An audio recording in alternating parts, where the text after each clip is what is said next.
Assalamualaikum warahmatullahi wabarakatuh. Alhamdulillah siang ini kita bersama Ustadz Bianto yang baru saja menyampaikan khutbah Jumat di Masjid An-Nur kita ini.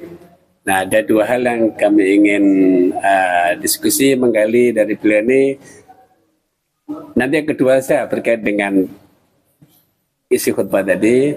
Tapi yang pertama kami ingin tahu sudut pandang Pak Bianto ini mengenai bahwa kami ini Pak Bianto sedang membangun bahasanya ini lestari bersama literasi.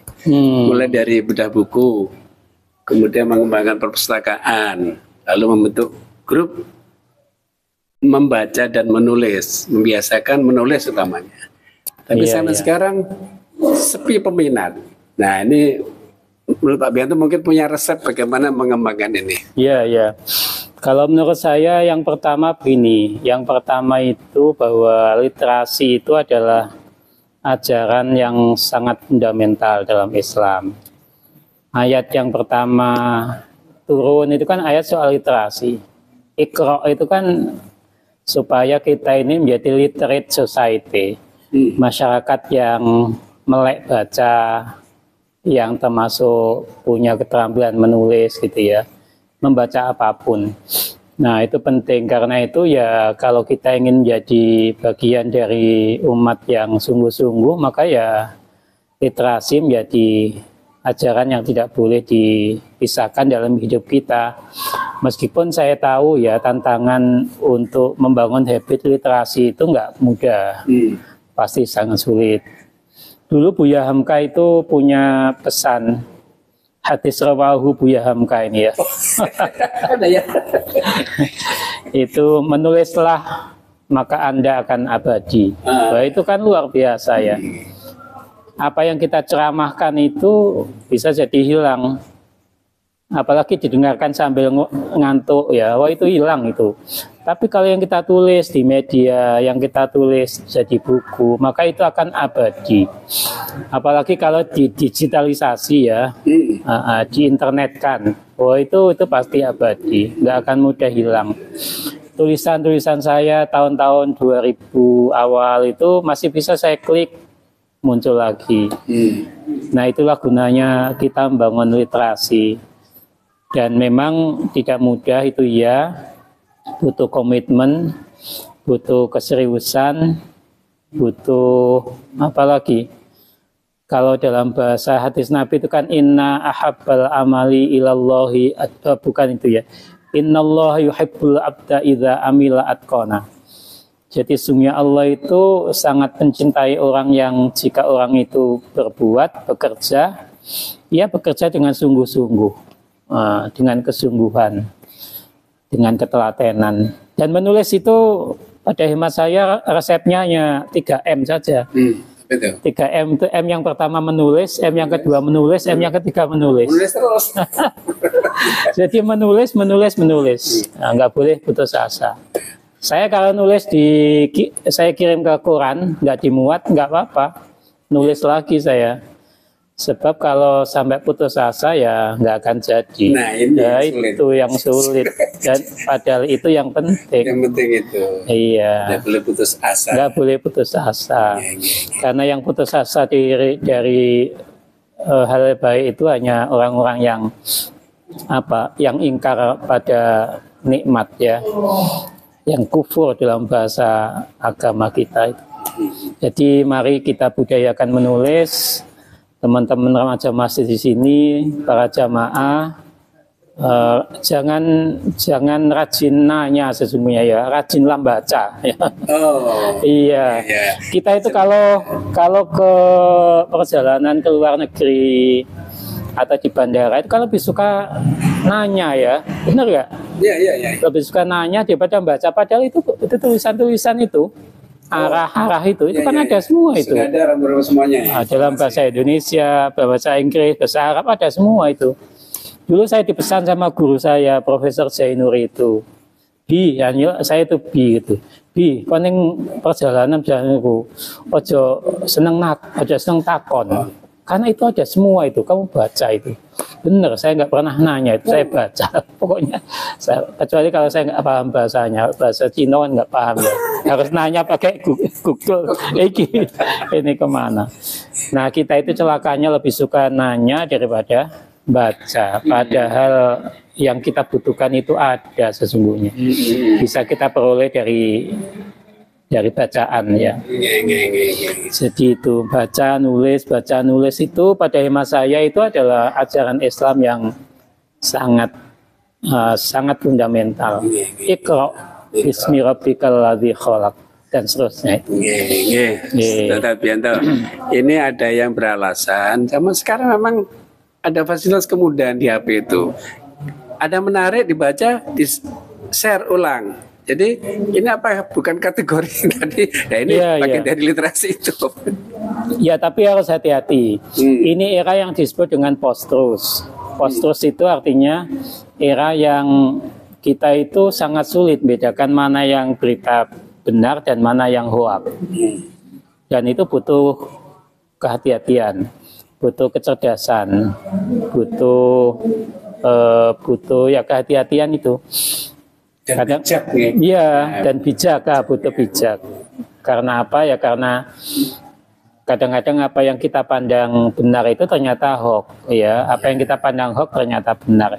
Hanya karena kita nggak suka, ya.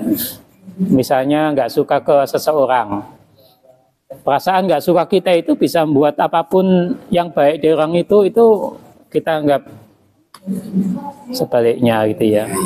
Nah, termasuk kalau kita senang pada seseorang, termasuk di politik kan gitu ya. Waktu pilpres itu nggak senang sama calon ini, apapun kebaikan yang diberitakan soal calon ini kita tolak, padahal itu baik, itu benar. Begitu sebaliknya.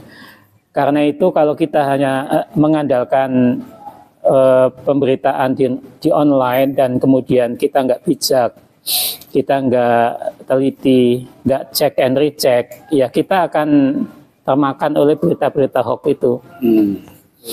Nah, karena itu hati-hatilah kita semua supaya kita tidak termasuk golongan yang disesatkan oleh berita.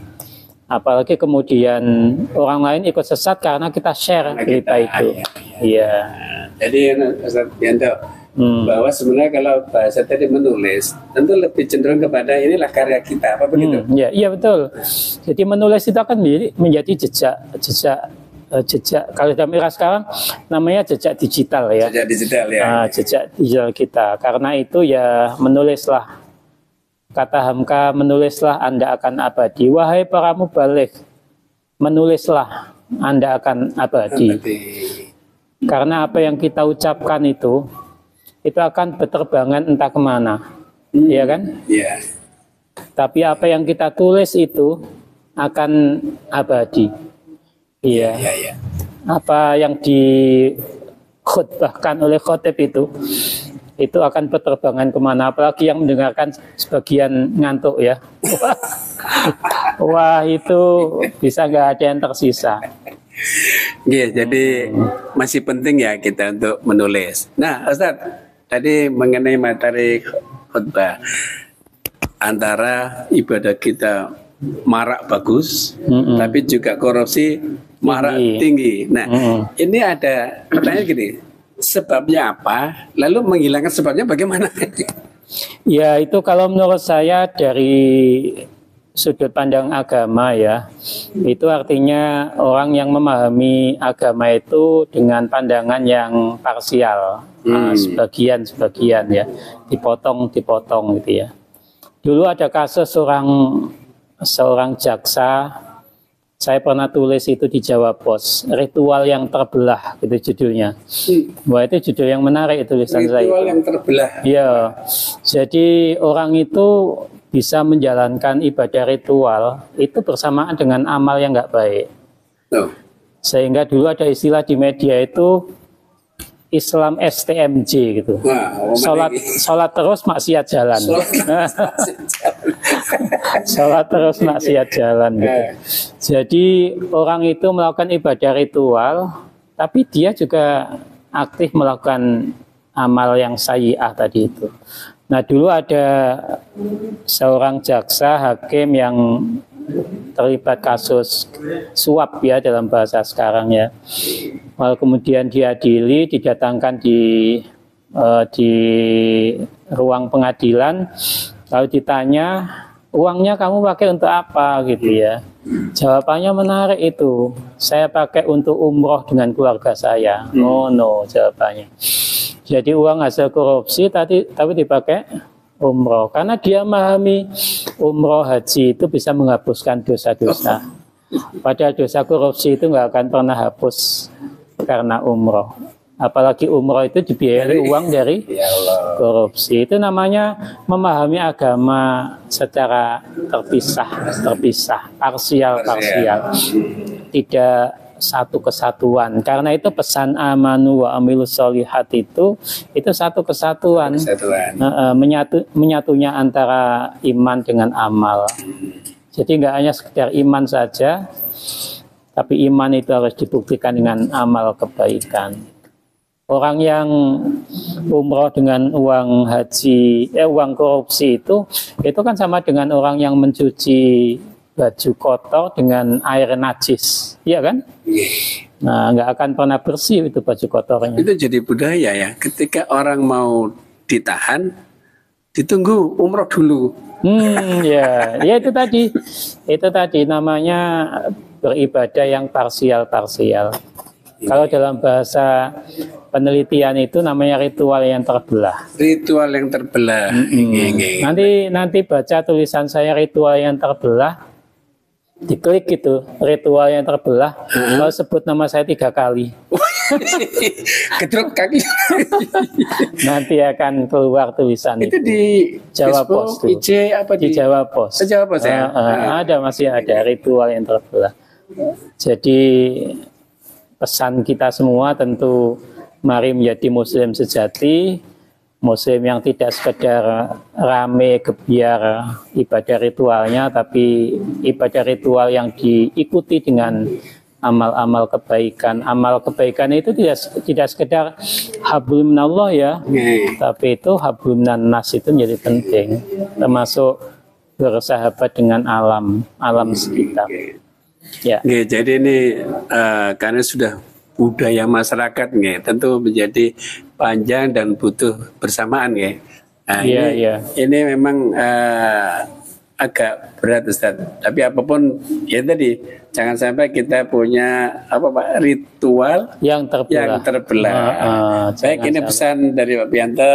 Mari kita tindak lanjuti dengan mulai dari diri sendiri dan bersama-sama itu lebih bagus. Oke, terima kasih Pak Pianto. Terima kasih. Assalamualaikum warahmatullahi wabarakatuh. Salam sehat selalu.